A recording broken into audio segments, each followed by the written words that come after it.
Hey guys, my name is Matt Hernandez. This is Framed Up, and today I'm going to talk about lighting a portrait for a composite on black so you can easily cut the subject out and get as much detail as possible around the edges to help sell the composite.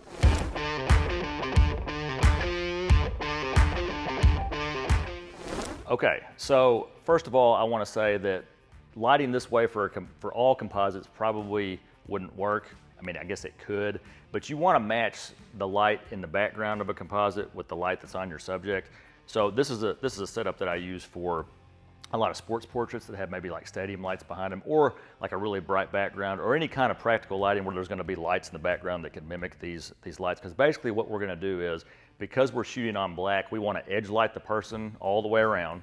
So there's basically going to be like a white highlight around them, and that way when you do select subject in Photoshop, it's going to easily select, the AI is going to do a really great job in selecting the person for a really quick cutout, and you may have to tweak it a little bit with the mask in Photoshop, and we're going to go over that later. But then also, it helps see the contrast between the light and the dark, which helps it to cut out easier. And plus, this black specifically, there's a trick in Photoshop that allows you to get a lot of detail around the edges to make it look totally flawless if you do it the right way. Okay, so we're going to talk about the lighting setup first. So we've got 4 lights here, and before I get into that, we're going to talk about the background. Obviously, we said we want to shoot on black. So we're in the studio where you can control the light easily. That's probably the best place to do this. I guess you could do it outside. If you're out in daylight or whatever, when you're not under shade, then the light can change. So you want to keep it as consistent as possible, obviously. So that's why we're inside. We've got a Westcott X-Drop Pro for the background. So they have the old X-Drop and then the new one. The new one is bigger, and it can drop down to the old size to a 5x7. I'm not really sure. I think this one's maybe like 8 foot by 10 foot or around there somewhere. But as you can see, it's significantly bigger. They've got different colors, but today we're using this specifically to get that contrast, like I said. So we've got the black, and then we've got 4 lights. The main light right here on a boom with a beauty dish, 2 strip boxes, and then 1 hair light. So let's start with the hair light first, because I always light from back to front. That's the easiest way to do it, so that you keep everything as quick as possible and don't fumble around with your settings and the light power and all that stuff. So I start with the hair light. I've got an FJ80, which is a speed light, mounted on just a regular light stand directly behind the X-Drop, and then I've got it pointed down about a 45-degree angle with a grid. Now the grid's important because if you don't have that, then because the light is going to be coming from behind the person to kind of hit them in the back of the head and the shoulders to give them the light up here on the top. So it has to be aimed a little bit at you, like I said, 45 degrees.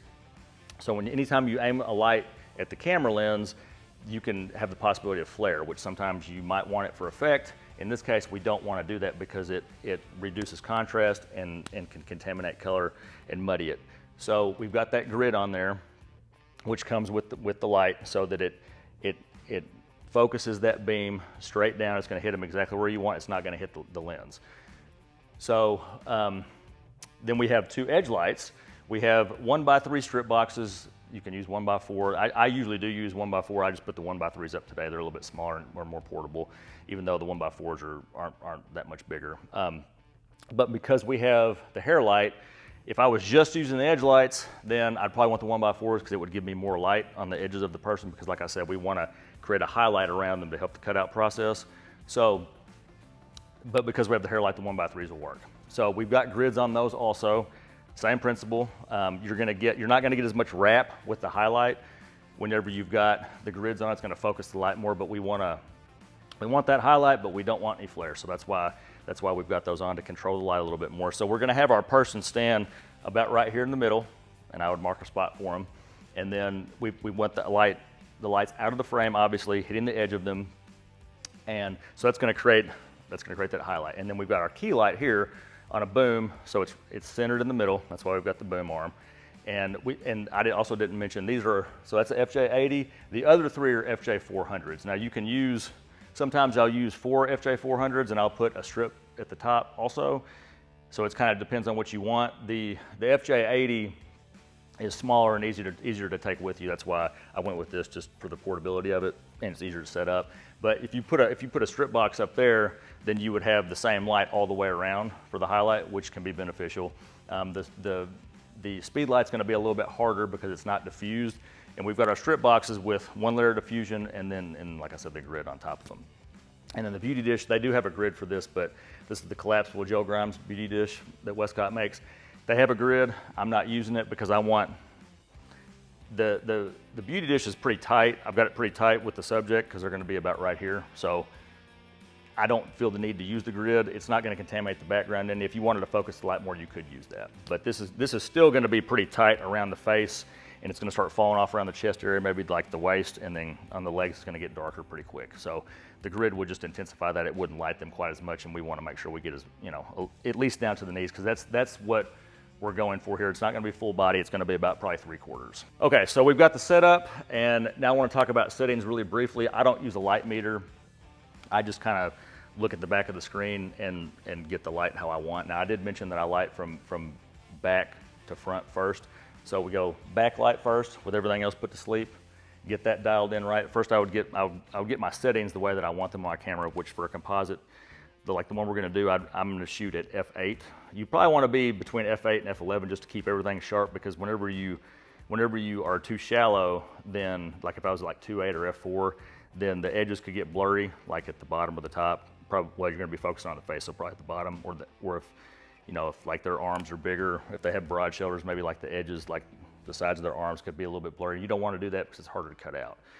So we're gonna be around f8, get those dialed in first with your shutter speed the way you want it, which I'm at 1/400th usually. On the Sony A1 is what I use. And you wanna be between 200th and 1/400th probably, just to get the background pretty dark when you're inside anyway. When you're outside, those could change.